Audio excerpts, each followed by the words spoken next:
So we're going to go right to agenda questions. Please limit your questions at this time to resolutions under new business on this agenda. As a matter of fairness, you are asked to limit your questions to no more than one, and your remarks to no longer than 3 minutes. If you're here representing a group, please identify yourself, the group, and your position in the group. If you're here as an individual, please give us your name and address. The section of public participation will be limited to 15 minutes. Please specify the resolution you're referring to in your question. Hi, I'm Josh Pierce. This is my daughter Sarah Pierce. We're here about the busing. Basically, we live 2 miles from here, across 202. If you're familiar with the area, we live about a block and a half from where Franklin Turnpike and 202 meet. So she starts school on Thursday. She currently doesn't have a bus. She's one of my visual.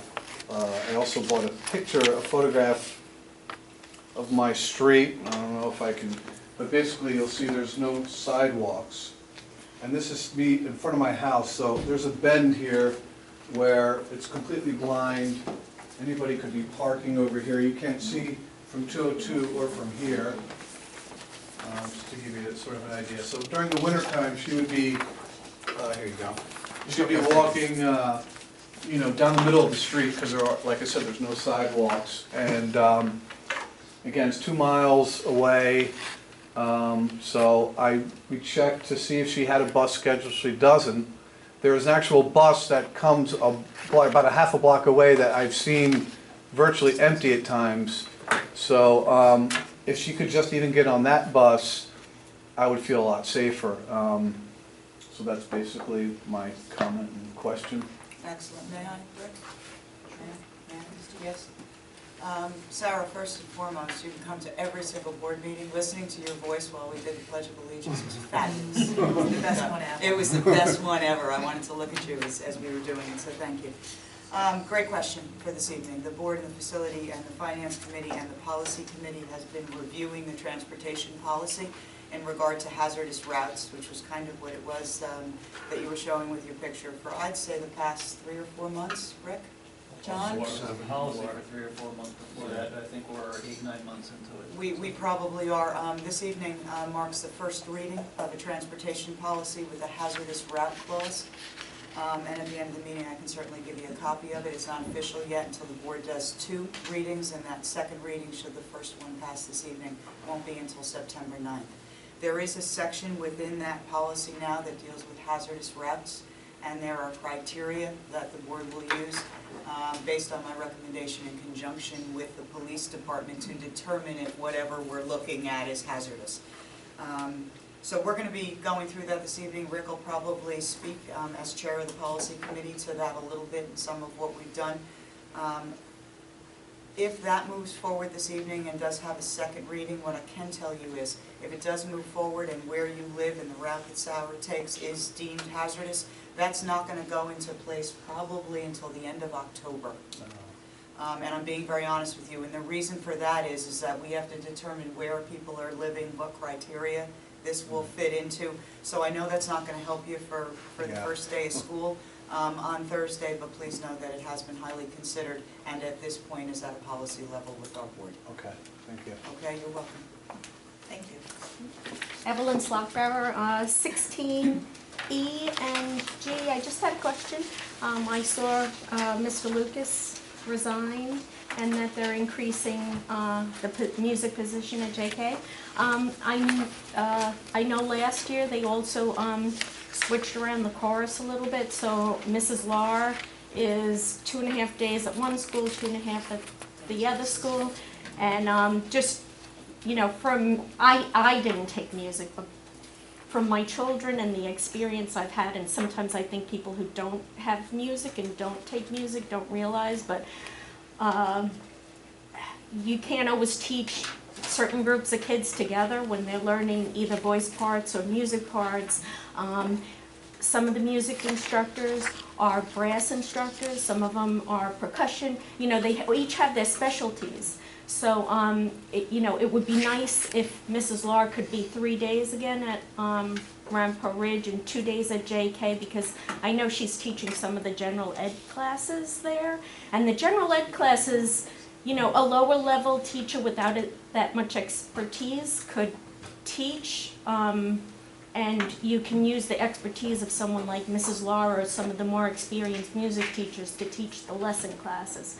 So just as you're shuffling all these things around, I wanted you to think about that, and having Mrs. Lahr do 3 days a week again at Rampart Ridge, where she's actually giving the lessons to the kids for music, for voice lessons.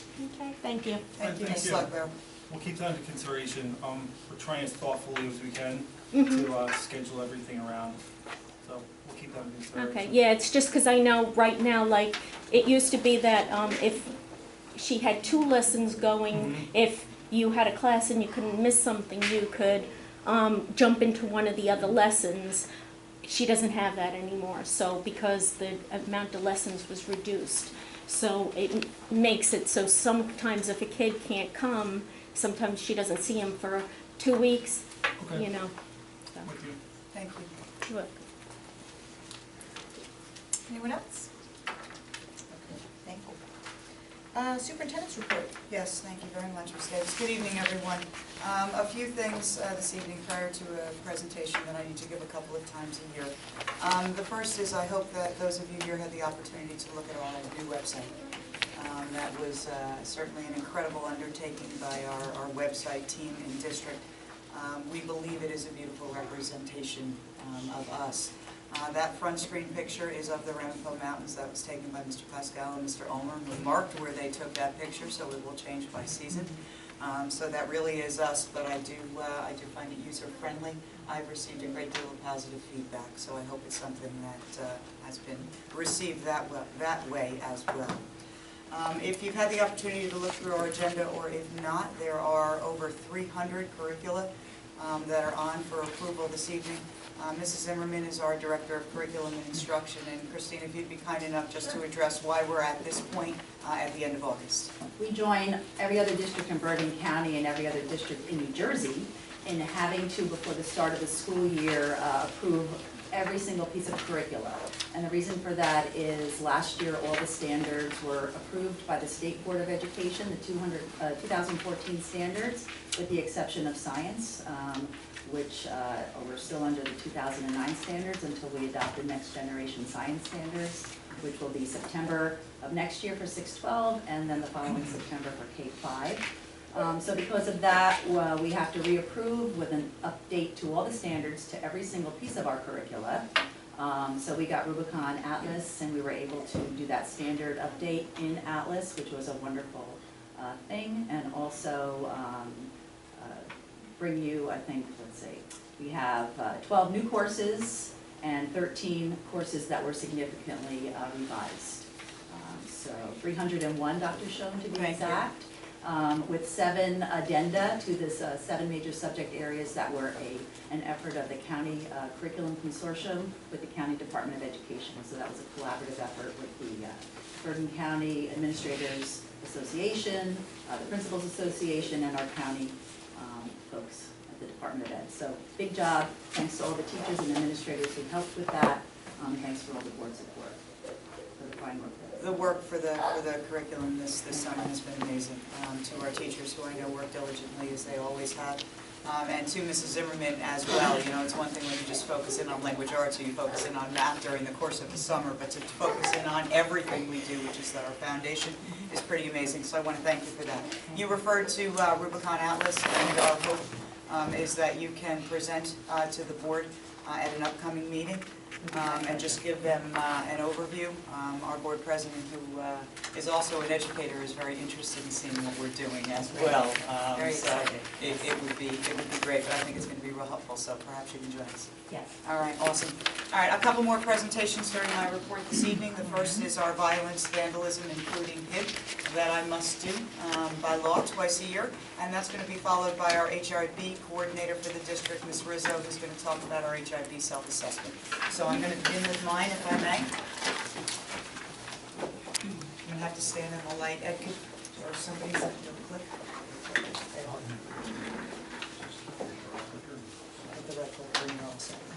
Okay, twice a year, we need to do a violence and vandalism, harassment, intimidation, and bullying report. It's set out into 2 different periods, so the first is September to December, and the one I'm reporting on now is period 2, which is January to June. Click, perfect, nope, that one, perfect. This is a count by district, so this is the entire district. Violence, we had 2, vandalism, 27, no weapon, no substance abuse issues, and there were 5 confirmed HIBs from, again, that's January to June.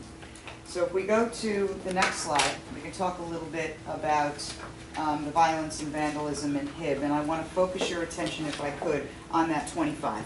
And that number fluctuates throughout the year. What I can tell you is it is not unusual, nor atypical for districts that have middle schools and high schools and schools in general. The majority of those 25 are graffiti in the bathroom.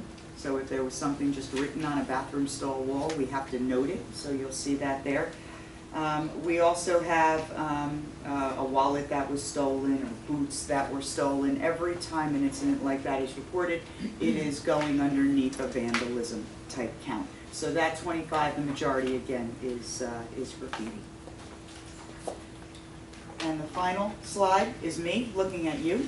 And when I do look at you, I can tell you this. We fluctuate with our numbers. There are times, for those of you who have heard me do this over the last couple of years, sometimes we have more fights. Sometimes we have a couple of assaults. There was a period of time where we had a weapon once, and it was a chain or a knife that a student had brought in. Again, not atypical for a district. There's nothing about this that I think that we should find alarming as a board or as a district, and I can't help but think that the lack of those fights and those assaults are a direct result of our teachers and the work they're doing with our kids with the administrative oversight. So I'm grateful, very grateful for that. So that is the second reporting period report for this evening, and that is followed by you, Ms. Rizzo. You're very welcome.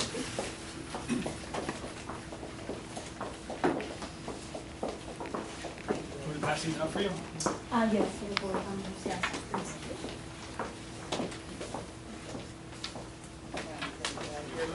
Yeah. So you have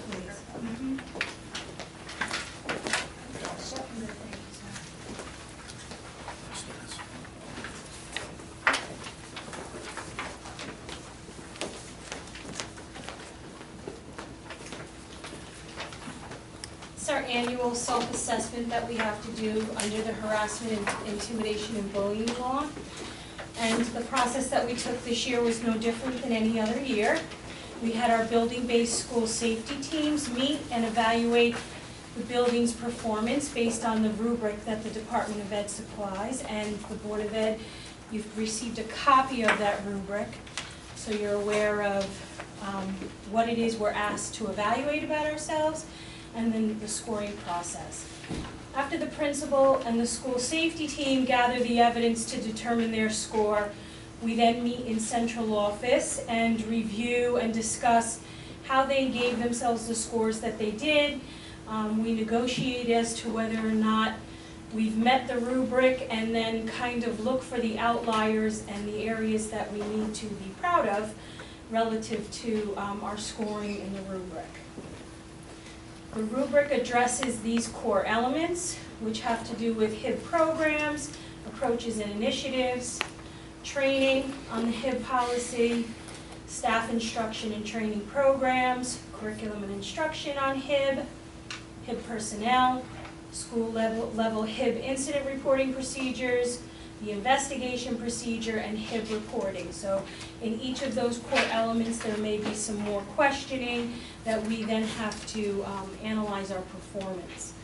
You receive no points based on the rubric if you didn't meet any of the requirements, to 3 points if you exceed the requirements. And you really need to be able to document exceeding the requirements. So in areas in which we gave ourselves a 3, I would say to you that we have more than enough documentation to support that from taking place. The maximum score that any building can achieve is a 78, and then our ultimate district average is all of the scores from each of the buildings.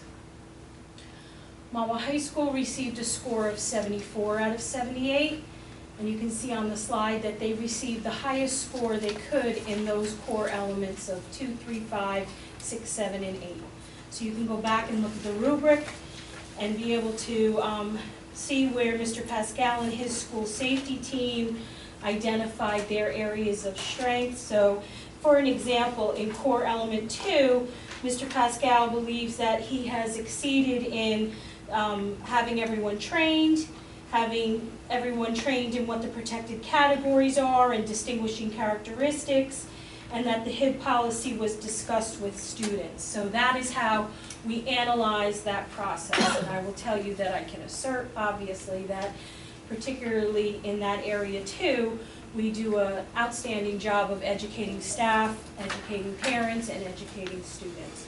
So we're not going to analyze each building for you. We'll just go through the scores, and at the bottom of the slide, you'll see where each building achieved their maximum scores.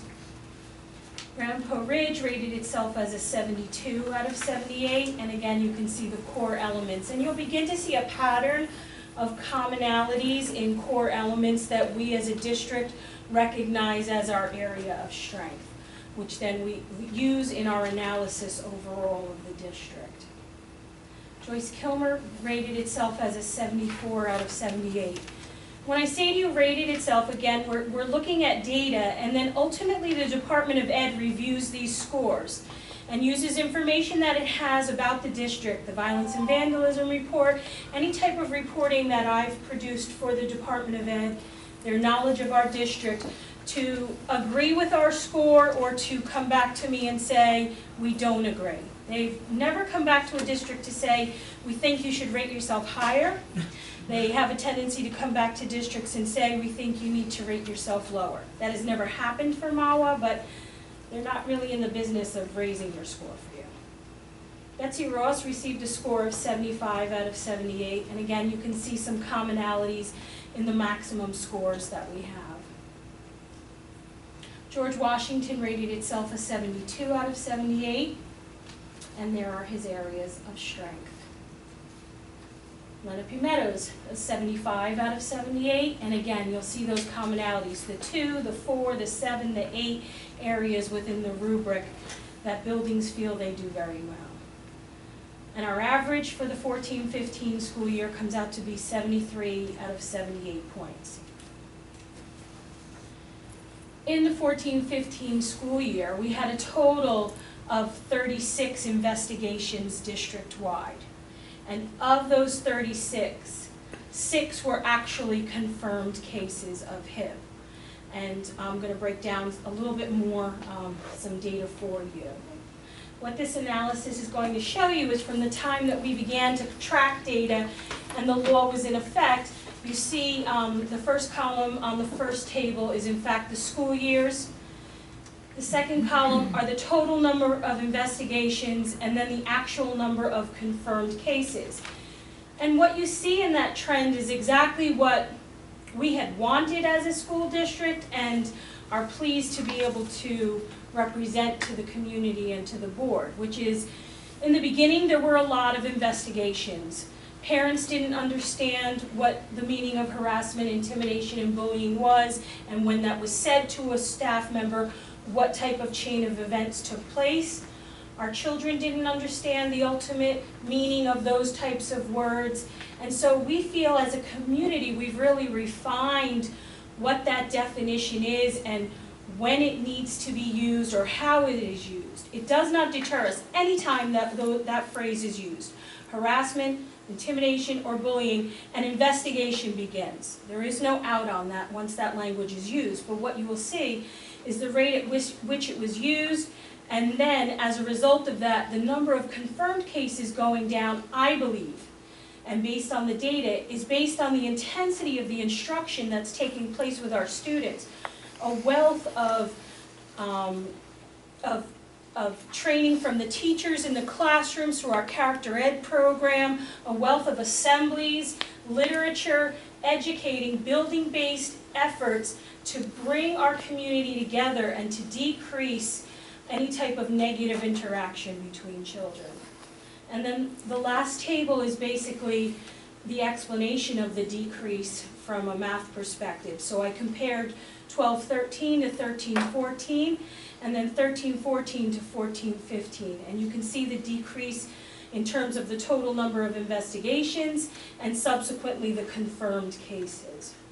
It's really impressive, isn't it? For a Yeah, district. it is. I'm really pleased. And then this is overall a comparison between 2012-13, our first year, to present. And our investigations decreased to a 62.5% decrease, but the total number of confirmed cases is, I think, an area of pride for us, which was a 75% decrease in actual confirmed HIV cases. So the data is there, and the reporting remains the same for our obligation and for our conscientious attempt to keep all of our children safe in our schools. These are the areas that we've identified as administrators. Now basically what I did was I took every building's scores for each discrete area and I analyzed them in terms of any area that had 3s across the board, obviously an area of strength for us as a district. Any areas that had anything less than a 2 or consistent 2s or 2s and nones, those are the areas that I said we needed to reflect on, and the building principals agreed with me on that matter. So we need to look at core element 1, indicator C, which is that the school annually assesses the HIV programs, and then core element 3, indicators C and D, in that we give time for our anti-bullying people to have training in the district on a regular basis, and that they're trained in particular areas about establishing climate and practice.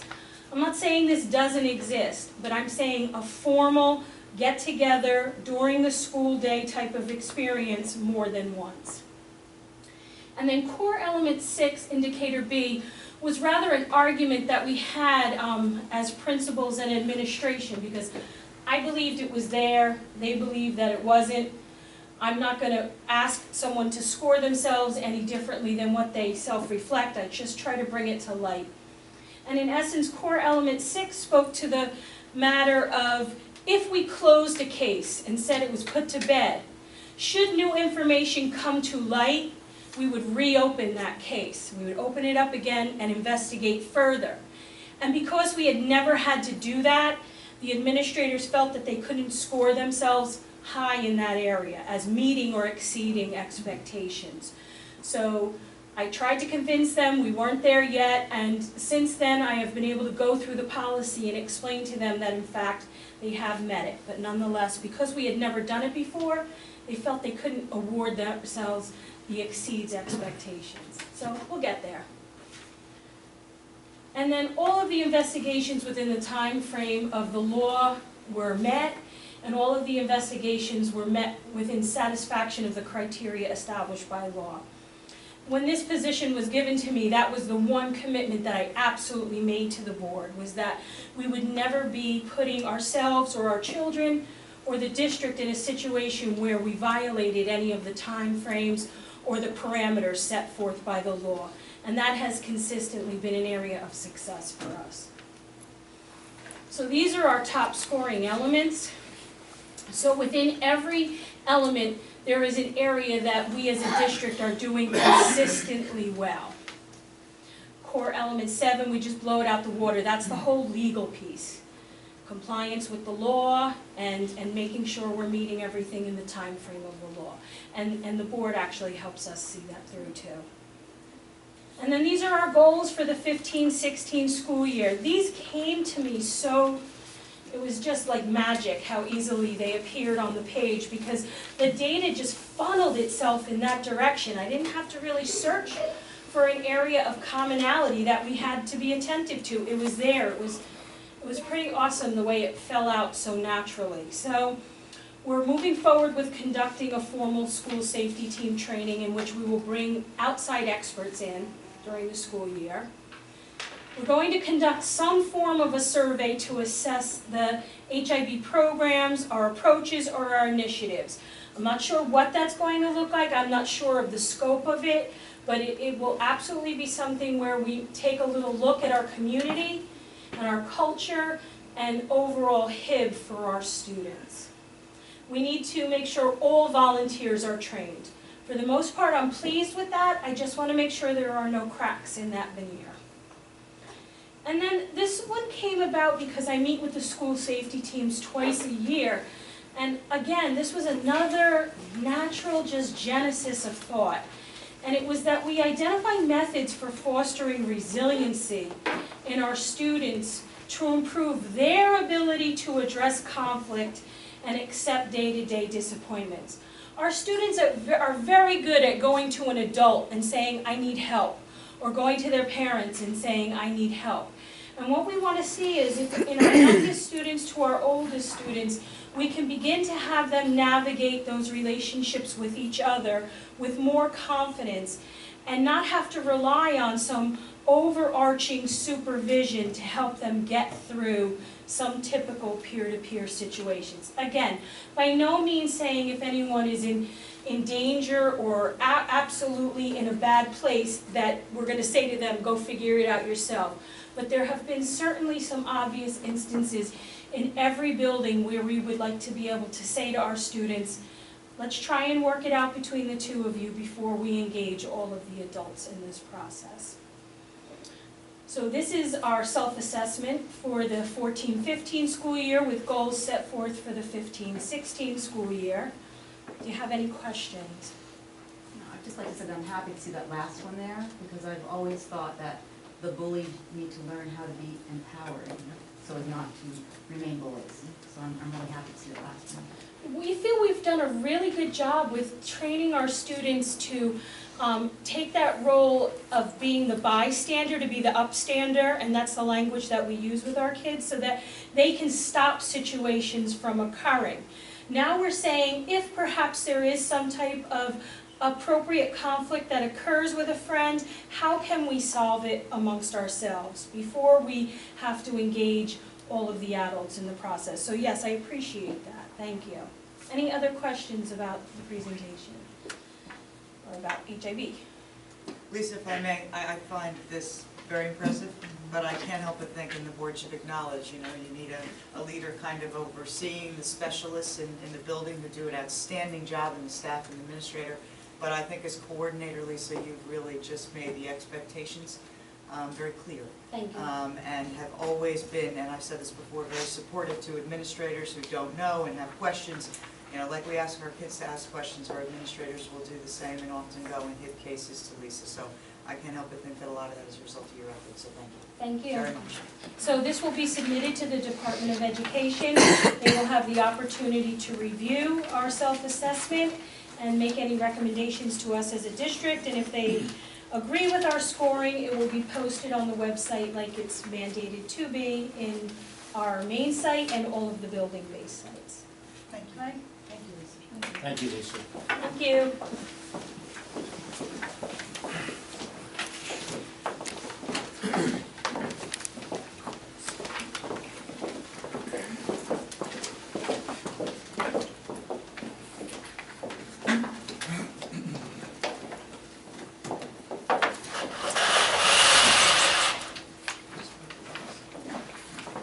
Let's see, Mr. Fair, do you have any report on personnel? Sure, hiring, we're done, thankfully since school is starting. I also want to publicly just note Christine Zimmerman's work with our curriculum. I know that some of you have been at the instructional meetings. She's done a fantastic job, and she's been working tirelessly to get our schools prepared for the upcoming year, so thank you for that. Much appreciated. Our supervisors are doing some awesome things. We have another AP Art History course that's been created, written over the summer. We have a three-dimensional design course, which is a graphic design course at the high school, now being offered. We also have a STEM research and design electives, where students will be using technology, to do everything that's science, technology, engineering, and mathematics. We have a data structures class for the mathematics department, where they'll be working with Java. And we have a new book in our 6th grade curriculum, Counting by Sevens, where students will be talking about, bullying, what we were just talking about, all those sensitive issues that we've talked about in WCO, which has pretty much been outdated, so it's a pretty current, contemporary book for our kids. And then in our social studies department, we have contemporary issues being offered at the high school, and in our business department, we have now e-commerce and entrepreneurship. So supervisors are doing some excellent things, and Chris has been putting tons of work into moving us over to Rubicon Atlas. So thank you for that again, and the supervisors are doing a really great job. Yep. Awesome. Thank you. Well, first of all, I just want to acknowledge the work of Christine Zimmerman and our supervisors. Again, kind of to repeat what Dennis has said. I know how hard everybody works over the summer to prepare for the next year. Not only do we prepare, but our supervisors and all our staff really, every year we get better and better. So I'm very, very thankful for that. And I also want to wish everybody a successful year, students and staff. It's very exciting. I'm also an educator, and I'm actually really ready for the kids to come back. So yeah, we can't wait to see them. But anyway, I want to wish everybody a great school year, and thank you again to everybody that's worked so hard. Our teachers as well who've come in. Everybody's done a great job, so thank you. All right, board committee reports. So finally, on 15I, we have a revision, or a first reading for a revision on our transportation policy. As we talked about before, this has been a pretty long process. First, we have finance and facility dig into the subject and decide kind of what the scope might be, including the budgetary impact, to see, make sure that we're whatever we end up doing is fiscally responsible, something we can afford to do. After that process, which took us 8 months, something like that.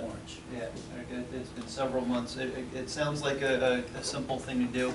It is an absolute ton of work, and I think all of us on the Finance and Facilities Committee really got an unexpected education on transportation coordination. It was pretty interesting. Once that was finished, came back to the Policy Committee to figure out exactly what the wording and the revision is going to look like, which has taken us several weeks. Basically what the revision is meant to do, it allows the board the latitude to consider busing to areas in town where safety may be an issue. It's not meant to, as a provision to bus everybody in town. Unfortunately, we just can't afford to do it, but it does allow us the latitude to look at different areas in town and provide busing where,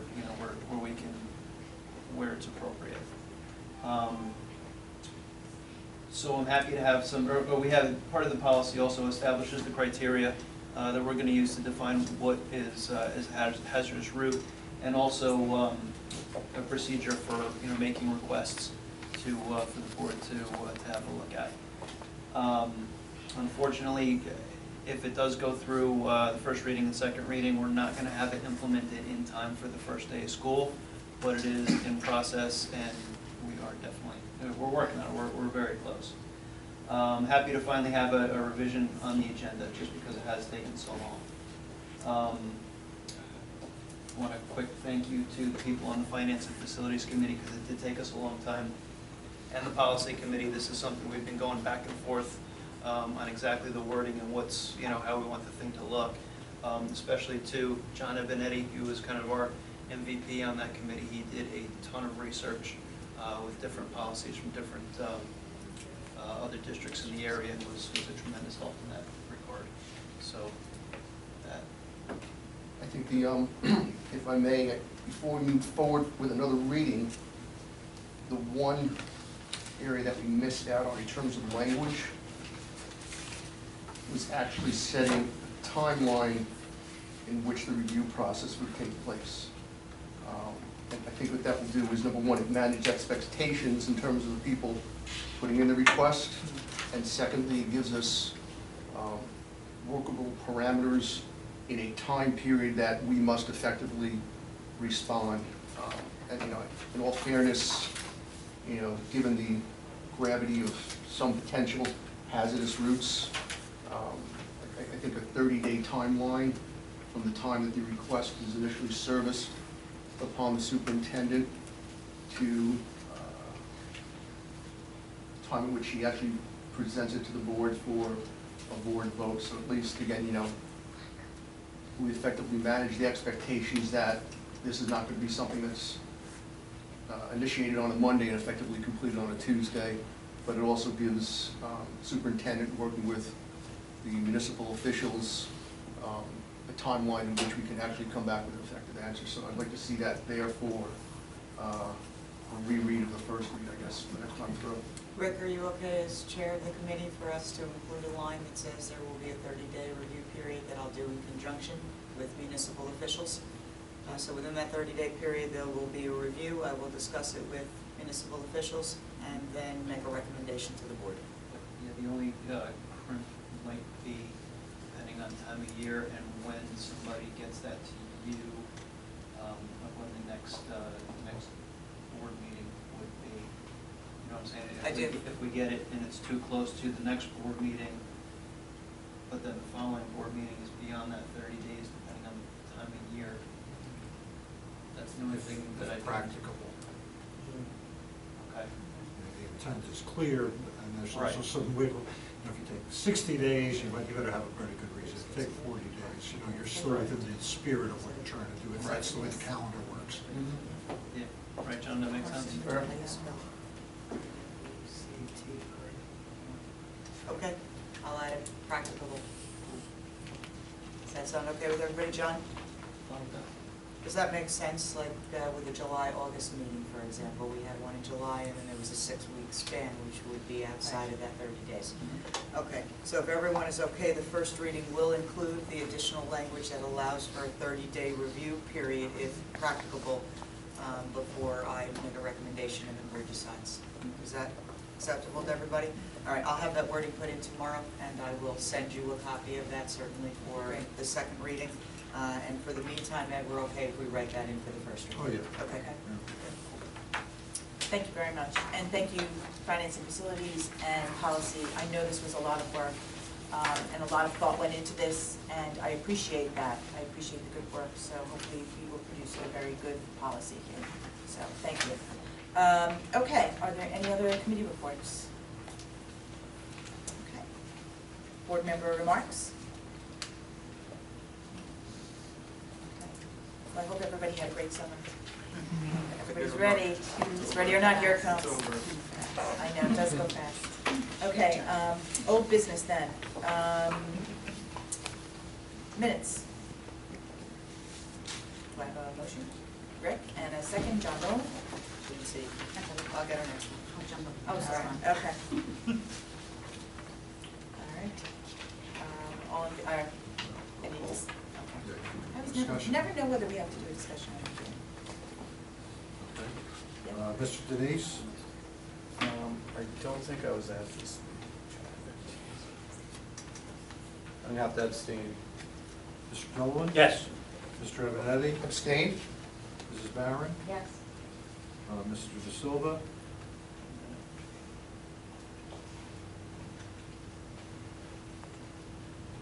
Yes.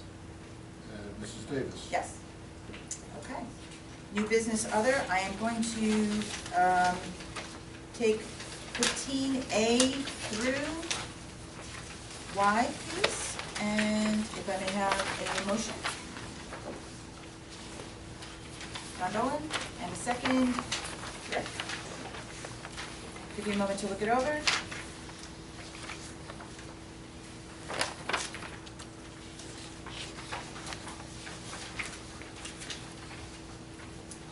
Any discussion? Again, I don't know the procedure again. Sure. Can I vote on something and an abstention or a no on the Yes. minutes, fine? You may, absolutely. Anyone else? Okay. Okay. 15A through Y, Mr. Denise, Yes. Mr. Dolan. Yes. Mr. Evanetti, Yes. Mrs. Barron, Yes. Mr. De Silva, Yes. and Mrs. Davis. Yes. Okay, I'd like to take 16A through double O. Which takes us right to page 26, I believe. So, excuse me, my abstention on my voting no on something will come later, after you vote for everything? No, you would do it Okay. when you Then- actually vote. Okay, then I would vote, I'd have to vote either For 15, are you talking about? Yeah, 15 or 16? what we just did, Okay, or on J, okay, so you want to abstain on on Jen? J. Okay. So you just say Abstain on J. abstain, yes, Okay, okay. perfect. Are we okay with that? Okay. So where am I? Motion on 16A through OO. On page 26.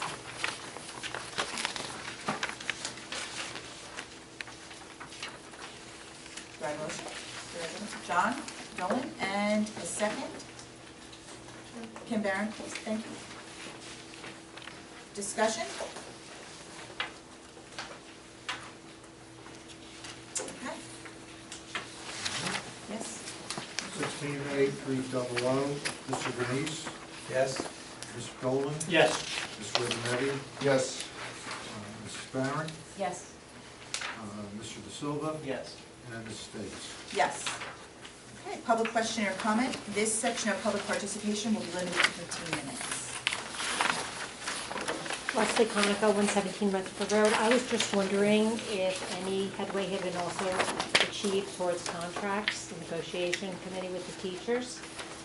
Because I know months ago, you were going back and forth, and I didn't hear anything on that, and that's some of the old business. We met, when I say we, the chair of negotiations, myself, Mr. Fair, and two reps from the negotiation committee from the MEA. We did not make enough progress. September 17th, there will be a mediation session here with the assigned mediator from the state. Okay. Any other questions? Okay, thank you. All right, may I have a motion to adjourn, please? John, and a second, John Denise, JD and JD. JD's good.